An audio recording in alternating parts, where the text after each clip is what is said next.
It's big dog season, and you can't stay still because you want it. Talk that talk, George. You still scraping your plate because you're hungry. Talk that talk.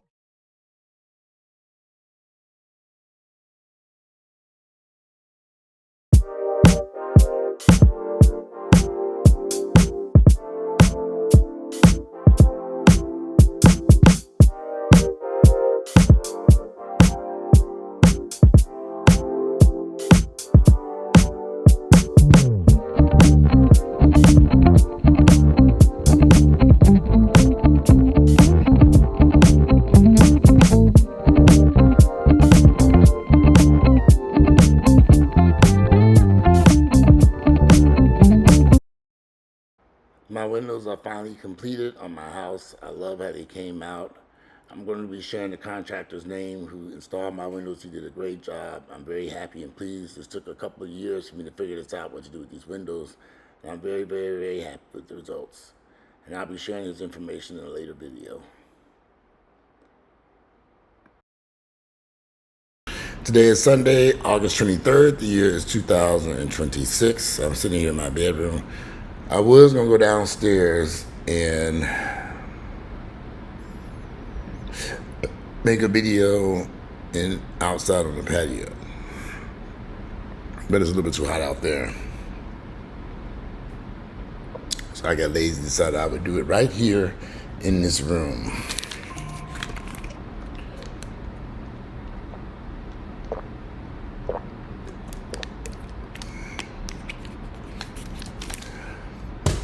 So once again, the topic of conversation is Atlanta. Because for some reason, again, even in the midst of all this crisis going on with Donald Trump, the president who is destroying this country for his own financial gains, people are under the impression that Atlanta is still this place where I can go and I'm going to find a job, I'm going to find a work, I'm going to do that. People are still really thinking this. And I'm going to draw, you have to have a connection here, y'all.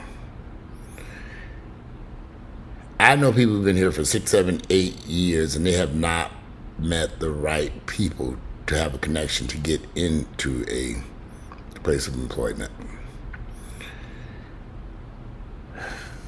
You got to get out. You got to meet people.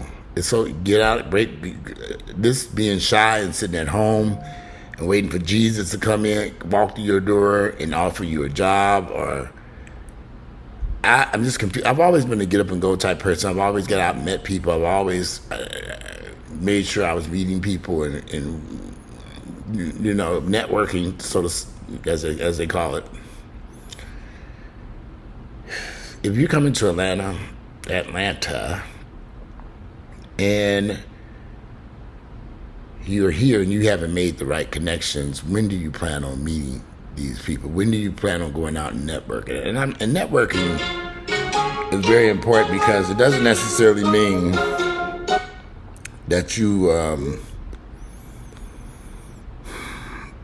when you network, you want to meet people of substance who are going places. If you just hang around a bunch of people who are doing nothing, I mean, you have to choose your acquaintances. Make sure that they're people that are trying to do something positive with their lives. They're trying to do something of some nature. If you just hang around a bunch of bums, how are you going to expect these individuals to help you? I mean, there are a lot of people here in Atlanta who are unemployed at this moment.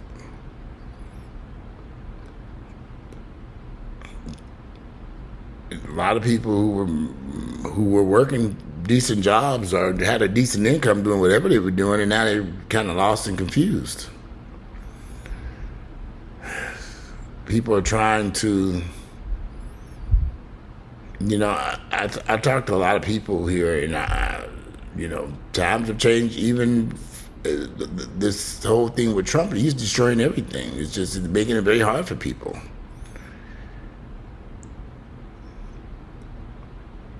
I just strongly, when I hear people say I'm moving to Atlanta, I say, do you have a job line? I've been saying this for years. Do you have a place of employment lined up, a place to live? Do you have all this stuff?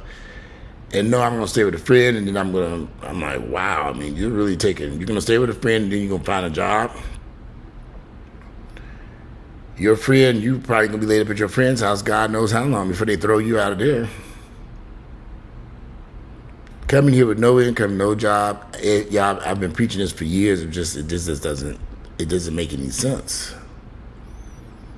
This is not 1989 or in the early 90s when you could come here and quickly find a job. I'm like, well, don't you all see all these businesses shutting down, restaurants closing, people getting laid off? I mean, this stuff is happening everywhere.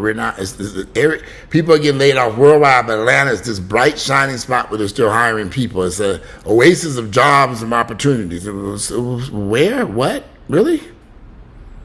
Okay, some y'all better, and I guess because I talk to these crazy people who call me in various ways, and I listen to this nonsense, and I say, y'all, come on now, get a grip on reality. If Washington D.C. is hurting for jobs, or New York is hurting for jobs, and Miami and Chicago and Los Angeles are having various people having issues finding employment, but highly educated degrees and God knows whatever else they got nailed to their wall, certifications and stuff, what makes you think Atlanta's going to be better? I mean, why are you really coming here? Because if you're coming here looking for work, wouldn't you want to take care of that before? It just is mind-boggling to me. You coming here looking for work, looking for a place to live, trying to start your life over here. That wouldn't be a wise idea. This isn't even the video I wanted to do today. I wanted to do a video about Gary, Indiana, with the electricity being out and the problems they're having in Gary. Gary has been having serious issues since, we left there in the early 80s. I think my mother moved us out there in 1984, 1985, somewhere along those lines.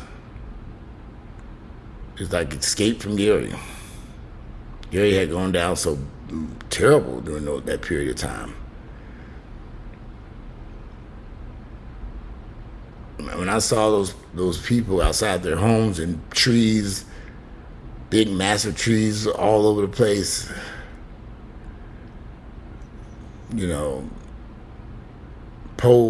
electrical poles knocked to the ground, wires everywhere, a devastating storm, maybe a tornado swept through there, destroyed electrical lines and knocked down power poles and caused damage to people's houses. And they feel like they've been abandoned because they're going on more than 2 weeks without power. I can imagine you've been living in a home, and the humidity of your home is you have no power, you get damage to your house. You're trying to protect a few things you got in your home from people. To be honest with you, y'all, I can see people leaving Gary, Indiana, heading to Atlanta for something better, because you might be better off here in Atlanta than Gary, Indiana. I have a ton of family members in Gary who still remain there. Gary just is it's a complicated situation there going on in Gary. There's nothing there. And I last went there in 2023, I went there for my uncle's funeral, and I was just I don't know why I was shocked, because I had been there a couple of times before. I went there to another funeral. I typically go back home for funerals. And both times I went back to Gary in the past decade, 3 times for funerals. And I was like, wow, it looked like a war zone. So I can imagine what it looks like now. And the damn storm swept through there and knocked everything to the damn ground, and ain't no power, and All the stores, the whole city shut down. The schools are closed, everything. Gary's been in trouble for years. Years has been in trouble. And everybody keeps saying that. And so many other parts of the United States have improved, but Gary hasn't. Why has Gary continued to have this horrible scenario? Well, it's Gary. And Gary seems to have this like lot of negativity.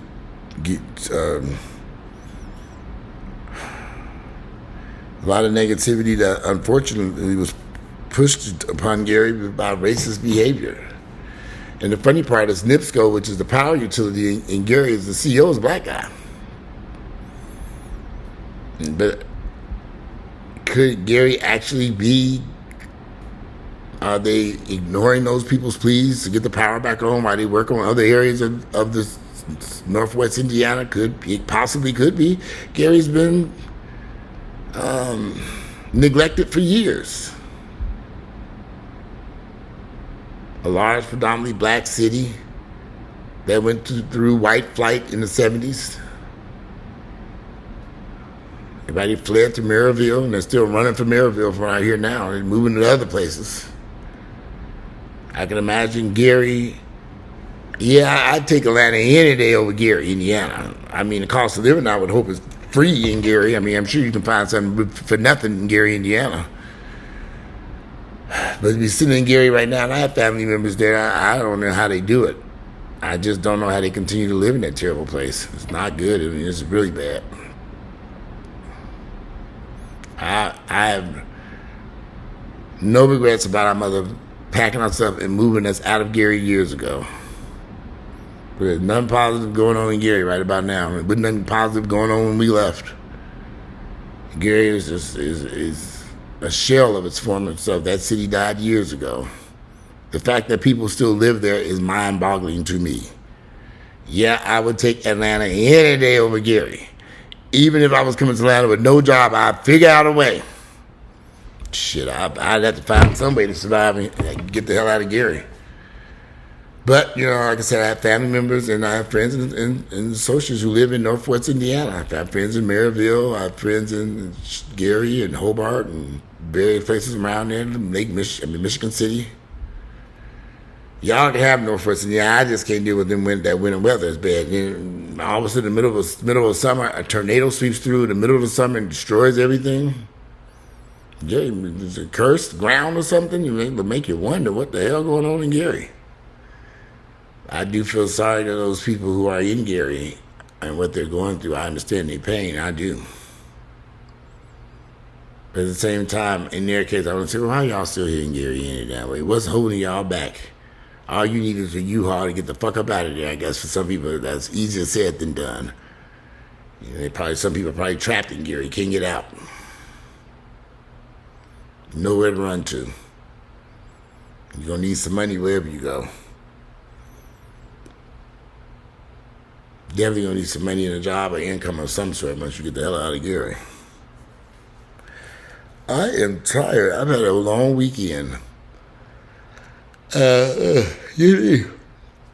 back at the gym trying to get things back in order. And, you know, my leg, I'm back walking normally, but I'm still doing physical therapy. I got a little ways to go. I probably think in the next 6 months I should be okay. 6 months, the first of the year, I should be back to normal. But back to Gary. What do y'all think about it? Would you stay there in Gary, or would you be better off packing your stuff and going someplace else where you might have a better life?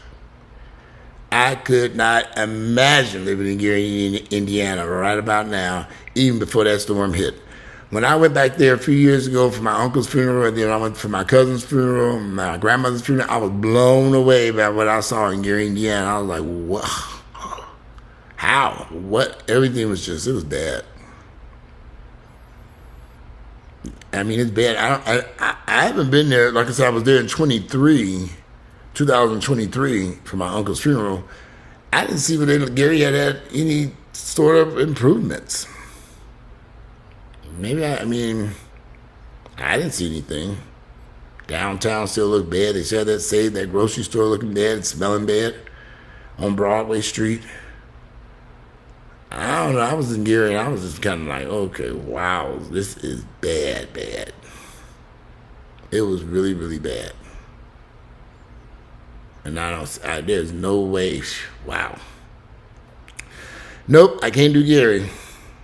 And I'm from there, but I would never go back under any circumstances. I stay here in Atlanta. In that instance, when you see people leaving from some place like Gary, Indiana, a horrible city, a terrible place like that, you come to a beautiful place like Atlanta, I get it. You know, I'm no longer lost in translation. I understand. You trying to get if you come from some place as bad as Gary, and there are some bad places like Gary throughout the United States and beyond. When you touch down in Atlanta, you probably think this was heaven. I get it. And no confusion in my head about that. Cause I'm shit. Again, you can't even network in Gary, Indiana. Who you gonna network with? I mean, I'm on blocks and blocks of houses. Houses that are completely gone, abandoned, boarded up. I mean, it was bad. When I went back to Gary, I went back to the neighborhood where I lived at. The schools were abandoned, the houses were abandoned. There were still people living here and there in that neighborhood that I grew up in. There were still people here and there living. There's still people there.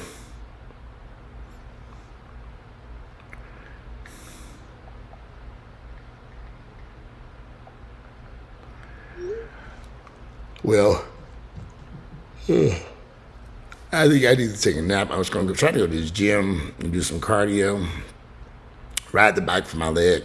I might still make it. I just need to ride that bike, get my knee going, get on that bike and ride 20, 30 minutes.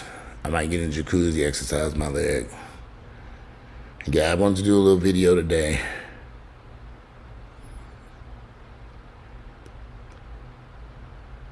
I was having a phone conversation before this, and somebody's packing up, moving to Atlanta. I forget what they said. They were coming here, and they were no job, no income. Okay, if you coming from Gary, Indiana right about now, no job, no income, no electricity, come on to Atlanta. I understand. I was hanging around in Gary right about now. It may not do you no good. You might not make it through this storm. If you packing up a U-Haul, throwing your little belongings in there, heading to Atlanta, gonna figure it out. I get it. You'll be okay. And I understand why you came here. Anyway, today is Sunday, August 23rd. I'm concluding this video. I'm gonna come back later. I need to lay down for a brief second. I don't know what's going on since I got tired all of a sudden. Take a quick nap, go to this gym, work on my leg. And I will speak to you all again later on. Excuse me from Belgium. Today is Sunday, August 23rd, the year 2026. Let me know what y'all think. Should people in Gary be packing up U-Hauls and getting the hell on from that hellhole? I think so. If you can get out of there, run quickly. That's my thoughts. I'm out of here. I'll speak to you all later.